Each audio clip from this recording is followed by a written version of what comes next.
कैमेनोफोर reactions. कैमेनोफोर की रासायनिक क्रियाएं।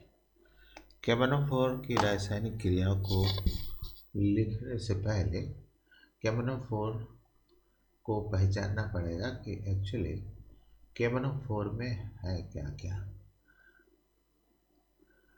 तो ये है कैमेनोफोर। कैमेनोफोर में के पॉजिटिव और Mn डबल पॉजिटिव, ये दो क्षारकीय मूलक है। ये दो क्षारकीय मूलक है। इस प्रकार से यदि कैमेनोफोर किसी से रासायनिक क्रिया में जाता है तो हमको ये देखना पड़ेगा कि क्या उसमें कोई अम्लीय मूलक है। अगर वो अम्लीय मूलक है तो इन क्षारकीय मूलकों से रासायनिक क्रिया प्रदर्शित करेगा। दूसरी चीज, कैमेनोफोर में Mn की ऑक्सीकरण संख्या है। Mn की ऑक्सीकरण संख्या, ये महत्वपूर्ण चीज है। हम कैमेनोफोर में Mn की ऑक्सीकरण संख्या निकालें तो पोटेशियम की ऑक्सीकरण संख्या +1, Mn की अननोन है मतलब A, और 4 ऑक्सीजन परमाणु के लिए 4 इंटू -2 टोटल 0। इसको हम हल करेंगे तो A इज इक्वल टू +7 आएगा। ये Mn कैमेनोफोर में Mn की ऑक्सीकरण संख्या है जो कि अधिकतम है।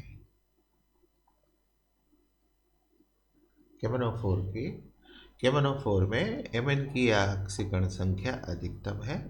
इसका मतलब ये हो गया कि अब रासायनिक क्रियाओं में कैमेनोफोर ऐसे यौगिक में परिवर्तित होगा जहां Mn की ऑक्सीकरण संख्या घटेगी। तो Mn की ऑक्सीकरण संख्या घटने का मतलब ये होगा कि कैमेनोफोर का अपचयन होगा। कैमेनोफोर का अपचयन होगा और यह ऑक्सीकारक होगा। यह ऑक्सीकारक होगा। ठीक है, मतलब कैमेनोफोर की रासायनिक क्रियाओं में हमको दो बात देखना पड़ेगा। एक तो कैमेनोफोर में दो क्षारकीय मूलक है, पोटेशियम धनायन और मैग्नीज धनायन। दूसरा, कैमेनोफोर में मैग्नीज की ऑक्सीकरण संख्या +7 है, ये अधिकतम है। यह ऑक्सीकरण संख्या अब घटाएगी रासायनिक क्रियाओं में। इसका मतलब रासायनिक क्रियाओं में कैमेनोफोर का अपचयन होगा और यह ऑक्सीकारक की भांति कार्य करेगी। हम रासायनिक क्रिया कैमेनोफोर की अब ले रहे हैं। कैमेनोफोर अम्लीय +H2S, मतलब क्या होगा जब अम्लीय कैमेनोफोर हाइड्रोजन सल्फाइड से क्रिया करती है। तो अम्लीय कैमेनोफोर का मतलब ये हुआ कि पहले हम कैमेनोफोर की किसी अम्ल से रासायनिक क्रिया लिखें। हम यहाँ कैमेनोफोर के लिए अम्ल ले रहे हैं, सल्फ्यूरिक अम्ल +H2SO4। हम हाइड्रोक्लोरिक एसिड भी ले सकते हैं। तो कैमेनोफोर में के ये एक क्षारकीय मूलक हुआ और Mn पॉजिटिव ये एक क्षारकीय मूलक हुआ। सल्फ्यूरिक अम्ल में ये सल्फेट जो है ये अम्लीय मूलक हुआ। तो फिर रासायनिक क्रिया में ये कैमेनोफोर अम्लीय मूलक से लवण बनाएगा। तो कैमेनोफोर का क्षारकीय मूलक के सल्फेट अम्लीय मूलक के साथ पोटेशियम सल्फेट का लवण बनाएगा। फिर Mn डबल प्लस सल्फेट के साथ मैग्नीज सल्फेट MnSO4 बनाएगा। ये रासायनिक क्रिया पूरी होगी, इसको संतुलित कर लेंगे। तो पोटेशियम यहाँ 2 परमाणु है इसलिए इसको डबल कर लेंगे। डबल करने से Mn भी डबल हो गया तो ये 2MnSO4 हो जाएगा। फिर एक सल्फेट ये, दो सल्फेट ये, कुल 3 सल्फेट हो गया, तो 3H2SO4 होगा।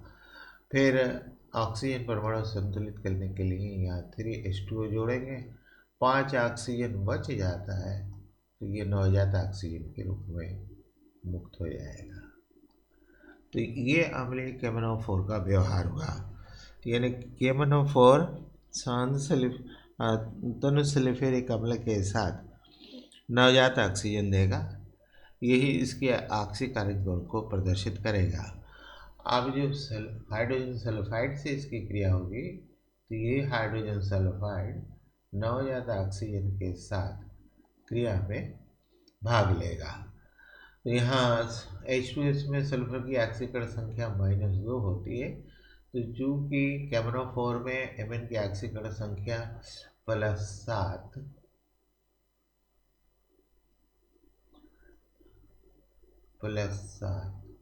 से लेकर के यहाँ +2 तक घट रही है, इसलिए फिर H2S में सल्फर की ऑक्सीकरण संख्या -2 के बाद बढ़ करके 0 हो जाएगी।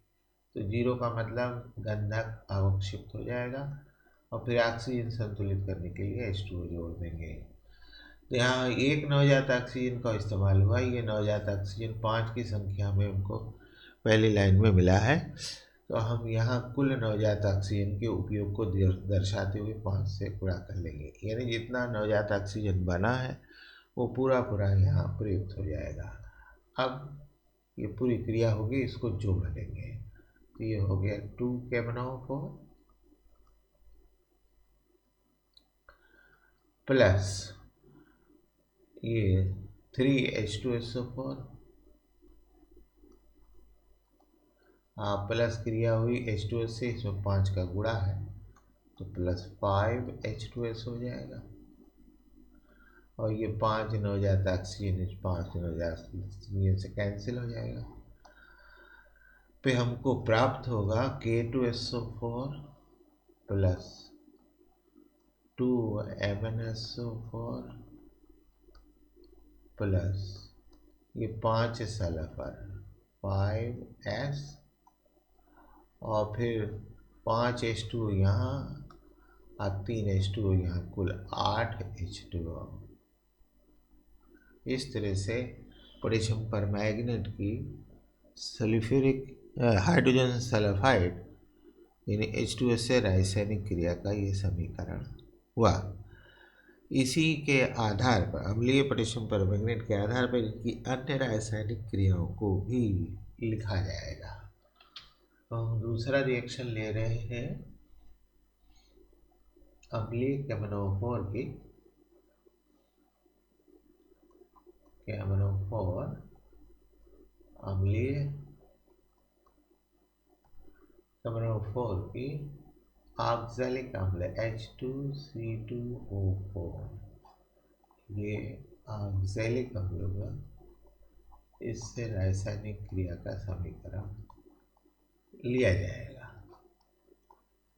तो फिर हम KMnO4 को अम्लीय करेंगे, तो 2 KMnO4 plus 3H2SO4 gives K2SO4 plus 2MnSO4 plus 3H2O और प्लस 5 नवजात ऑक्सीजन।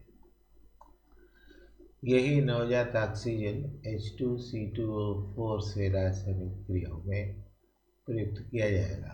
ऑक्सीकरण के बाद हमको कार्बन डाइऑक्साइड और जल मिलेगा। क्योंकि 5 नवजात ऑक्सीजन का प्रयोग करना है, इसलिए इसमें 5 से गुणा कर लेंगे, फिर समीकरण जोड़ देंगे, तो 2 KMnO4 प्लस 3H2SO4 प्लस 5 से इसमें गुणा हो गया, तो 5H2C2O4, ये 5 नवजात ऑक्सीजन से कैंसिल हो गए, gives K2SO4 plus 2MnSO4 plus ये 5CO2 और 5H2O ये और 3H2O ये 8H2O। ये रासायनिक क्रिया होगी अम्लीय पोटेशियम परमैंगनेट की ऑक्सैलिक अम्ल से। अब हम रासायनिक क्रिया KMnO4 की लेंगे। KMnO4 अम्लीय की क्रिया फेरस सल्फेट से, FeSO4 फेरस सल्फेट। तो KMnO4 में Mn की ऑक्सीकरण संख्या +7 है और फेरस सल्फेट में Fe की ऑक्सीकरण संख्या +2 है। इसका मतलब ये हुआ, ये तो ऑक्सीकारक है KMnO4,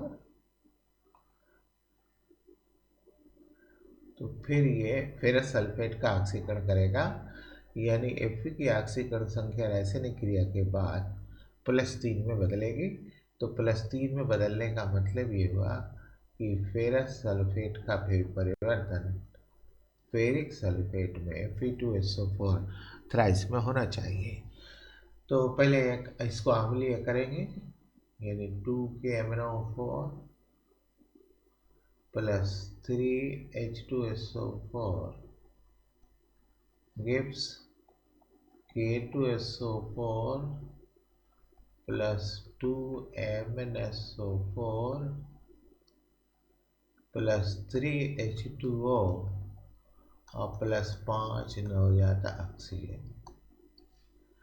फिर यही 5 नवजात ऑक्सीजन फिर सल्फेट को ऑक्सीकृत करेगा। ये परिवर्तन के बाद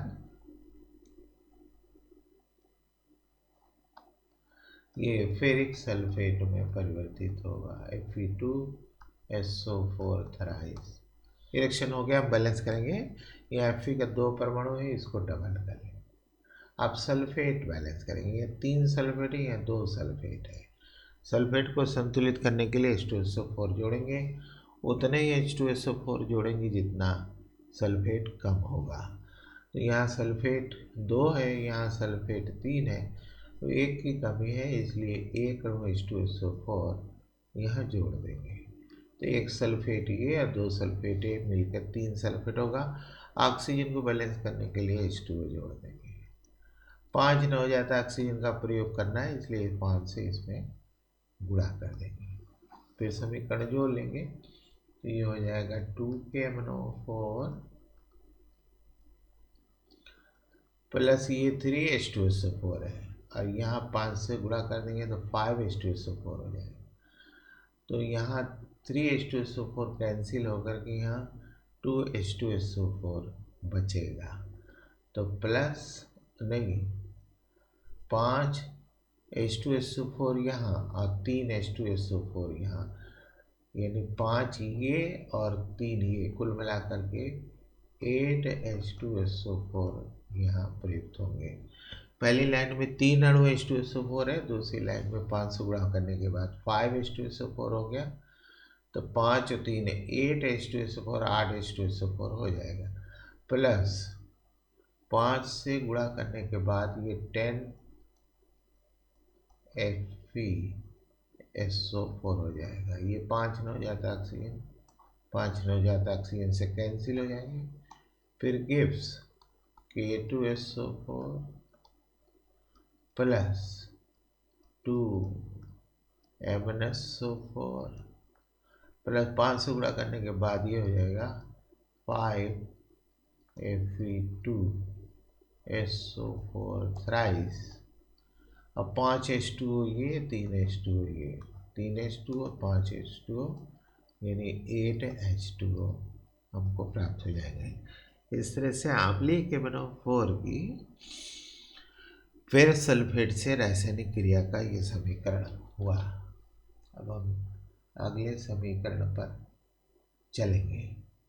तो अगले समीकरण का मतलब ये हो गया कि क्या होता है जब अम्लीय KMnO4 अम्लीय KMnO4 सल्फर डाइऑक्साइड से क्रिया करता है। तो पहले अम्लीय KMnO4 का मतलब, KMnO4 को सल्फ्यूरिक अम्ल में लेंगे तो KMnO4 plus 3H2SO4 gives K2SO4 plus 2MnSO4 plus 3H2O और प्लस 5 नवजात ऑक्सीजन। फिर सल्फर डाइऑक्साइड इस नवजात ऑक्सीजन के साथ सल्फर ट्राई ऑक्साइड बनाएगी। 5 नवजात ऑक्सीजन के लिए यहाँ 5 से गुणा होगा। Sulphur dioxide, sulphur try oxide अम्लीय है, इसलिए ये जल में घुल करके अम्ल बनाएगी H2SO4। यहाँ 5 SO3 प्राप्त हुआ है, तो 5 SO3 का इस्तेमाल भी होना चाहिए, इसलिए 5 से गुणा हो जाएगा। फिर हम पूरा समीकरण जोड़ लेंगे, तो ये 2KMnO4 प्लस 3H2SO4 ये, अब 5H2SO4 ये, तो ये 3H2SO4 कैंसिल हो जाएगा, 2H2SO4 यहाँ बचेगा। फिर यहाँ 5SO3 ये, 5SO3 ये कैंसिल हो जाएगा। तो अब 5SO2 यहाँ बचा, तो ये लिखा जाएगा 5SO2। H2SO4 कैंसिल हो चुकी है, 5 नवजात ऑक्सीजन 5 नवजात ऑक्सीजन कैंसिल हो जाएगा। यहाँ 5H2O है 5 से गुणा करने के बाद, और यहाँ 3H2O है, ये कैंसिल हो जाएगा, 2H2O यहाँ बचेगा, तो plus 2H2O gives K2SO4 plus 2MnSO4 plus हमारे पास यहाँ 5H2SO4 था, यहाँ 3, तो 2H2SO4 बचेगा। इस तरह से सल्फर डाइऑक्साइड पोटेशियम परमैंगनेट से जब क्रिया करती है तो सल्फ्यूरिक अम्ल का निर्माण होता है। तो KMnO4 की रासायनिक क्रियाओं को लिखने और समझने का ये बहुत अच्छा तरीका हुआ। हम आगे रिएक्शन में जा रहे हैं। फिर KMnO4 अम्लीय की क्रिया पोटेशियम आयोडाइड से। तो KMnO4 में Mn की ऑक्सीकरण संख्या +7 है, पोटेशियम आयोडाइड में आयोडीन की ऑक्सीकरण संख्या -1 है। तो अब +7 से ये घटेगी तो -1 से ये बढ़ेगी, बढ़ करके आयोडीन की ऑक्सीकरण संख्या 0 होगी। इसका मतलब पोटेशियम आयोडाइड जब अम्लीय KMnO4 से क्रिया करेगा तो आयोडीन मुक्त हो जाएगा। तो पहले अम्ल से क्रिया का रासायनिक समीकरण 2KMnO4 plus 3H2SO4 gives K2SO4 plus 2MnSO4 plus 3H2O और प्लस 5 नवजात ऑक्सीजन। फिर Ki प्लस नवजात ऑक्सीजन, तो ये बनेगा I2। बैलेंस करेंगे तो ये 2Ki हो जाएगा, पोटेशियम ऑक्सीजन के साथ K2 बना लेगा। ये क्षारीय ऑक्साइड है जो क्रिया अम्लीय माध्यम में है, इसलिए इस क्षारीय ऑक्साइड की सल्फ्यूरिक अम्ल से क्रिया लिखी जाएगी। तो K2O प्लस H2SO4, फिर ये पोटेशियम का क्षारकीय मूलक सल्फेट के अम्लीय मूलक के साथ K2SO4 बनाएगा, और फिर ऑक्सीजन संतुलित करने के लिए H2O जोड़ देंगे। तो यहाँ 5 नवजात ऑक्सीजन का इस्तेमाल करना है, इसलिए 5 से गुणा होगा। K2O भी 5 बना, इसलिए 5 यहाँ भी से भी गुणा हो जाएगा। अब रिएक्शन को हम जोड़ लेंगे, तो ये हो गया 2KMnO4 प्लस क्रिया हो गई 5 से 2 के आई में गुणा हो जाएगा, तो ये हो जाएगा 10 KI प्लस H2SO4, यहाँ 3 है, यहाँ 5 H2SO4 है, तो 5 H2SO4 ये और 3 H2SO4, 8 H2SO4, 5 9 जाता ऑक्सीजन यहाँ कैंसिल हो जाएगा, 5 K2 ये 5 K2 से कैंसिल हो जाएगा। अब 3 के बाद K2SO4 प्लस 2MnSO4, ये K2SO4 यहाँ 1 है, अब 5 K2SO4 यहाँ, यानी 6 K2SO4 हो जाएगा। तो 2MnSO4, फिर उसके बाद 5 से I2 गुणा हुआ, तो 5I2, 5 H2 यहाँ है और 3 H2O यहाँ है, तो फिर 8 H2O ये हो जाएगा। इस प्रकार से पोटेशियम आयोडाइड की